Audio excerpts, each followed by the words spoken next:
আপনাকে বলতে হবে আপনি কার মায়ের বাপের মেয়ে? কার মায়ের বাপের মেয়ে? আমি মাজু বাপের মেয়ে। মাজু বলতে আমার বাবার নাম না। ও, আমি কার বাপের মেয়ে? আপনি কার মার বাপের মেয়ে? কার মায়ের বাপের মেয়ে? বাবার নাম কই দেব না? কার মায়ের বাপের মেয়ে? কার মায়ের বাপের মেয়ে? আমি নূরজাহান বিবির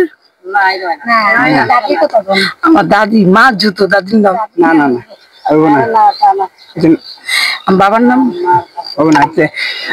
অনেকক্ষণ চেষ্টা করছে উত্তরটি দেওয়ার জন্য, তো সঠিক উত্তরটি দিতে পারে নাই। তাহলে আপনারা বলে দেবেন কমেন্টে সঠিক উত্তরটি কি।